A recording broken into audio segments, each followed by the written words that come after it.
Rankin Bass present Festival of Family Classics.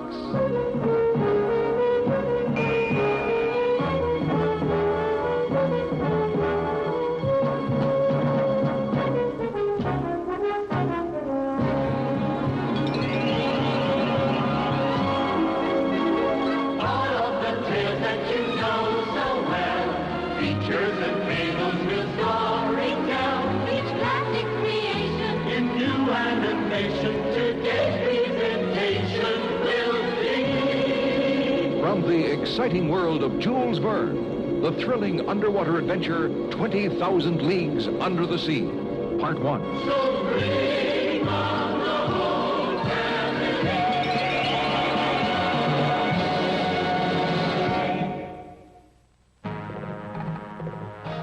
On July 20th, 1866, less than 8 months ago, the steamer Governor Higgins sighted what they thought was an unknown reef 5 miles east of the Australian coast. But as the captain was plotting its position, the reef suddenly spouted 2 enormous columns of water and moved away. And then just last month, the Scotia was rammed by something like an enormous whale, leaving a hole in her steel hull in the shape of a perfect triangle.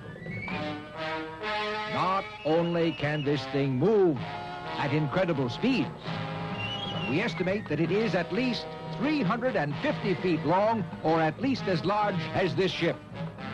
Whatever this thing is, monster or machine, we have been commissioned to find it and destroy it. I will pay $2,000 to the man who first sights it. Conrad, are you sure you still want to go? What? And miss out on history's greatest fishing trip? People don't always come back from expeditions like these. But those are always other people. I'll take my chances. Mr. Aronnax.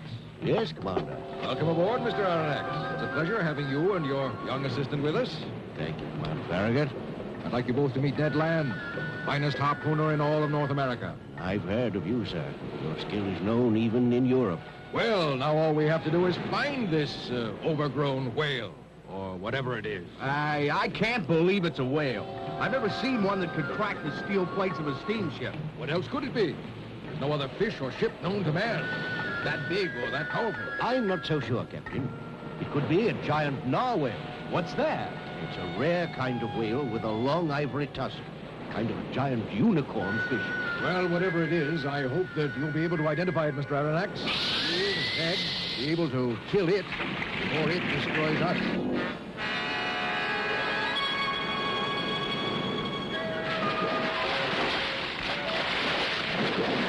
Look, he caught it. She, Conrad, that's a female porpoise.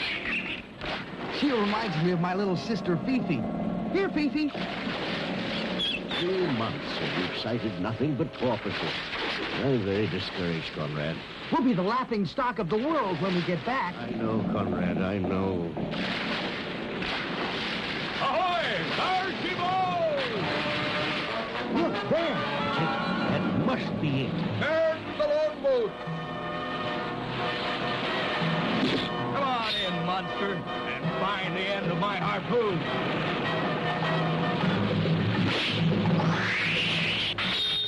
It's still coming. Watch out! There goes Ned. Hand overboard!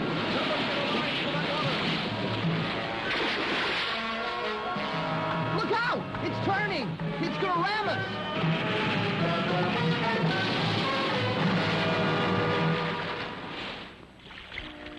I don't know how much longer I can hold out, Conrad. I think I see something, Mr. Aronnax. What? I'm not sure, but I think... Yes, it's Fifi. Grab hold. I wonder where she's taking us. Maybe to land. It must be at least 1,000 miles from land, Conrad. What was that? Ahoy! Ned! Welcome aboard, Mr. Aronnax. What is this? Your giant narwhal. What? It's man-made. Take your hands off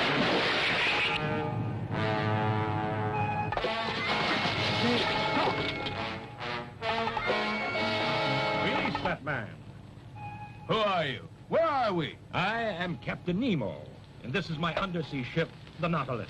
What are you going to do with us, Captain? Since your ship attacked mine, you are technically prisoners of war, but I have decided to treat you with hospitality. You will have the freedom of the ship, but of course, you will never be allowed to leave. Ever? Never. And if we don't want to stay? You have no alternative, Mr. Land.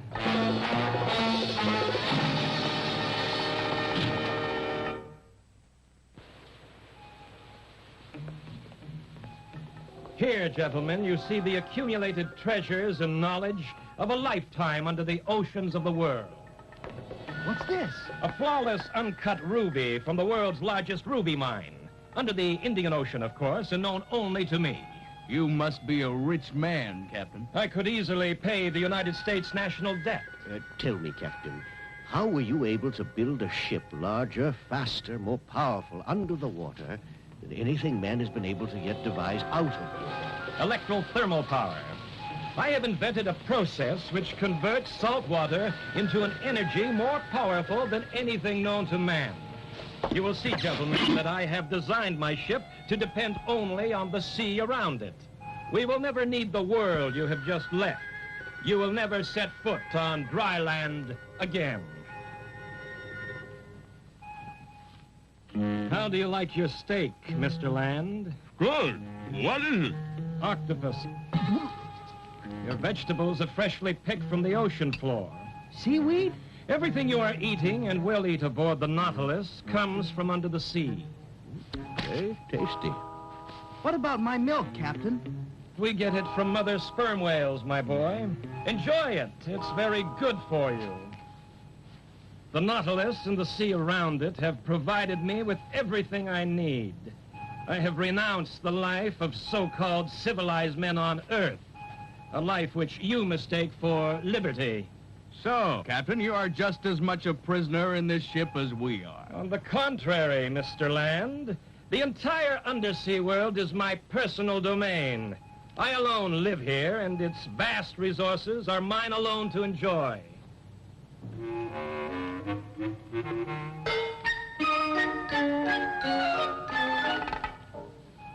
That one looks like my uncle. Don't let your uncle hear that. Look, it's Fifi. No, Fifi, you can't come in here. Gentlemen, we have been cruising underwater for 3 weeks now. Yes, Captain, and I'm getting restless inside this overgrown cigar of yours. Then perhaps you'd like to join me for a walk in the forests of Crespo Island. When? Right now. Follow me. So, Captain, we're putting into dry land after all. I'm afraid it won't be very dry.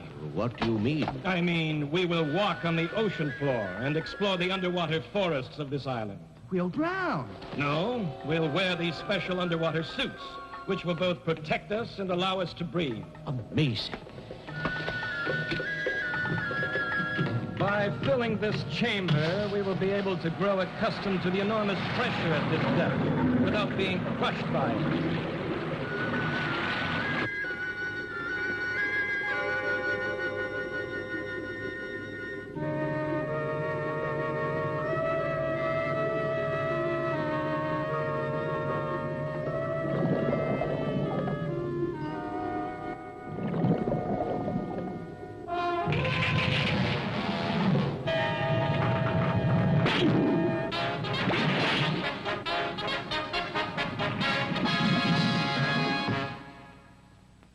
You seem to have made a friend out there, my boy. That's Fifi. I am in awe, Captain, of the freedom you've achieved here, under the sea, where the rest of mankind fears to venture. This is just the beginning, Mr. Aronnax. There will be many more excursions along the ocean floor. But never up there, on dry land? Not as long as mankind resides there.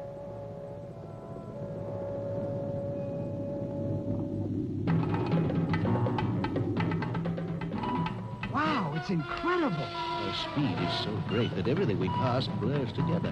Where are we? The captain is taking us into the Mediterranean through a secret passage he calls the Arabian Tunnel. I hope Fifi can keep up with us. It feels like we're in a rocket. A rocket to freedom, I hope. As soon as we're in the Mediterranean, we must try to escape. How? We'll hijack the dinghy. I don't know, Ned. I'll be sorry to leave this extraordinary place. But who knows when we'll get another chance like this, so close to civilization.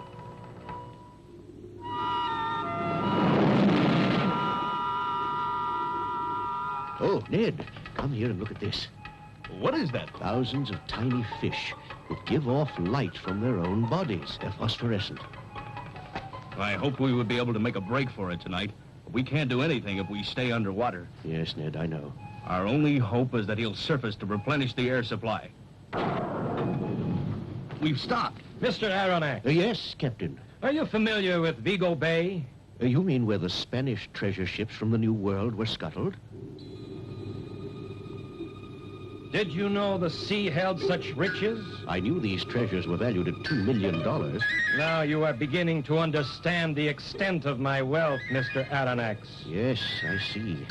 But surely it's more than one man can use. It would be if it were just for one man, but it's not enough yet to do what I need to do, what I must do. I don't understand, Captain. No, I guess you don't. No man has ever understood, or ever will.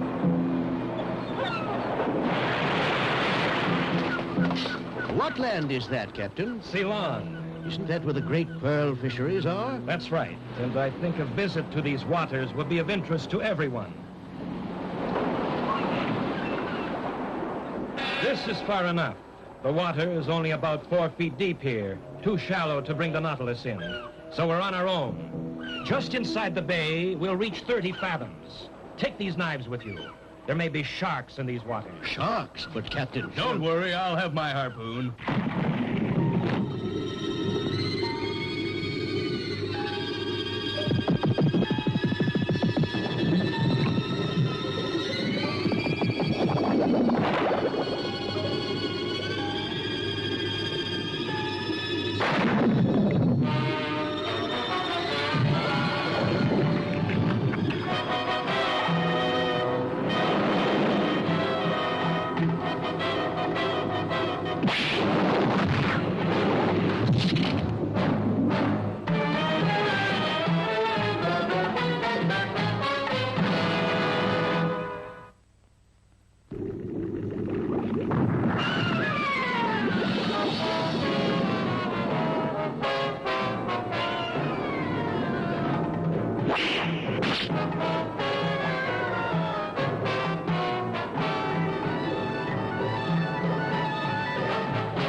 You saved my life, Mr. Land. You have my thanks. Only because I owed you that, Captain. Now the slate is clean. Captain, why did you leave that incredible pearl behind? Why should I take it now, when each year it increases in size and value?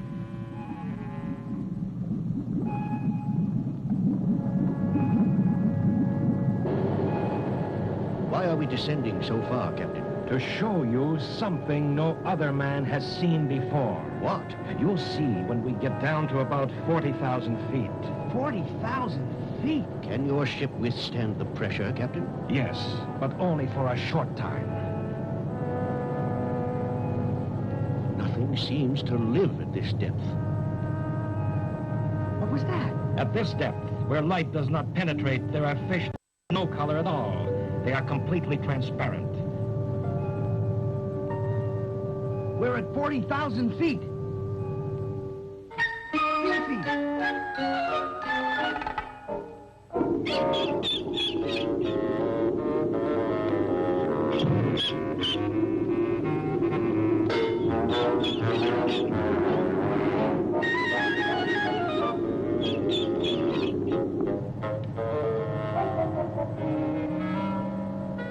Fifi doesn't like it down here. I don't like it down here. What's that noise? The hull straining under the pressure. Perhaps we ought to surface, Captain. Yes, Mr. Aronnax. My thought, precisely.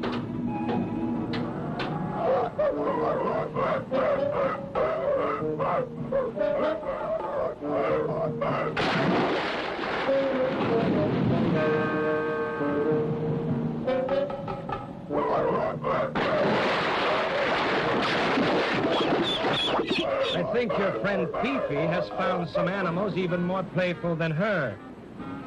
There used to be many more seals on these islands. What happened to them? Hunters have slaughtered them in such numbers that the entire species is threatened with extinction. There ought to be a law. Yes, but there isn't. So-called civilized man seems to have little concern for his fellow creatures. There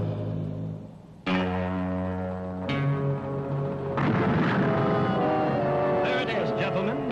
The Great Ice Barrier. It's enormous. I've always wondered what's on the other side of that wall of ice. Have you?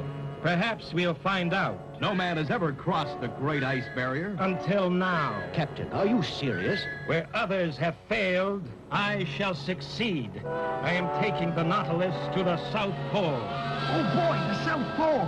How are we going to get there? Unless your Nautilus can fly, I don't see how you're going to get over that ice. Not over it, Mr. Aronnax. Under it.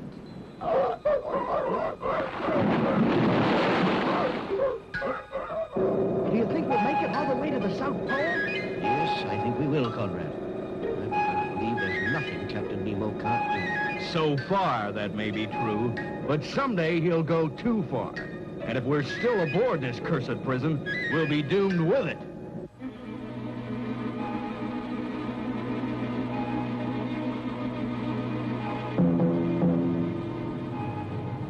We're still under 2,000 feet of ice. We've been under for almost 2 days. I hope we don't run out of air. Mr. Aronnax, Yes, Captain. we're at 150 feet and ready to surface.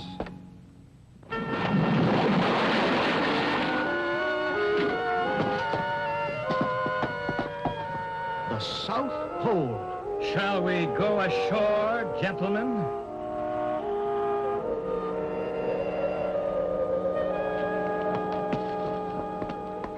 A rather formal reception, wouldn't you say? Captain, I never thought I'd see you set foot on land. The reason I do not hesitate to go ashore on the South Pole, Mr. Aronnax, is that until now, no other human being has set foot here. Gentlemen, follow me.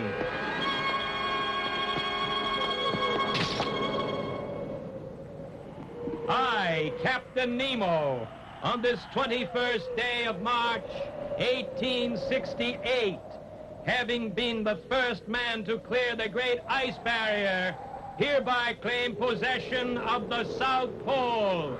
In whose name, Captain? My own. The sun is setting. Yes, 6 months of night will descend over my new domain. It's getting colder already. Okay, now all we have to do is get out of here. Hey! Whoa!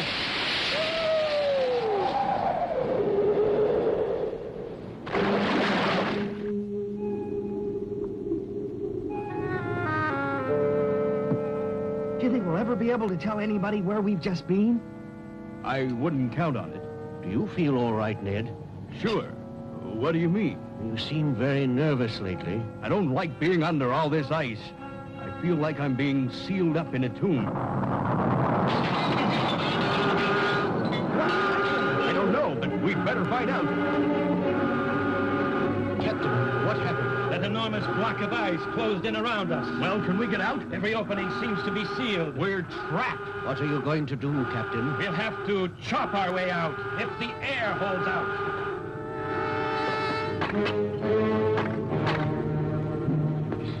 Can you see anything, Conrad? They haven't broken through yet. I tell you, we're finished. Have faith, Ned. We still have a chance. Some chance, with only 2 hours of air left. Conrad!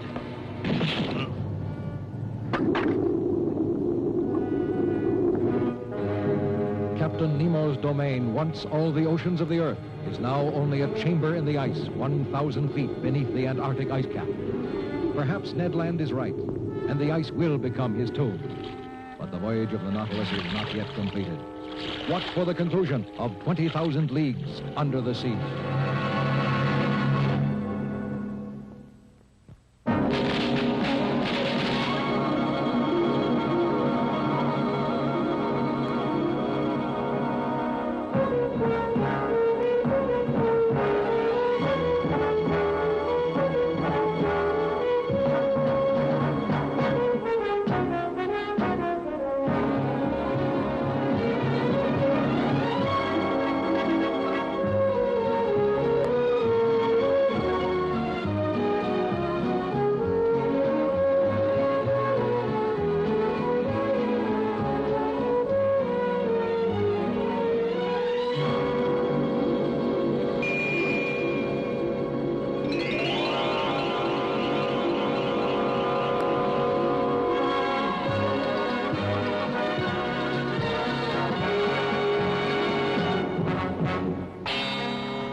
Macedonia.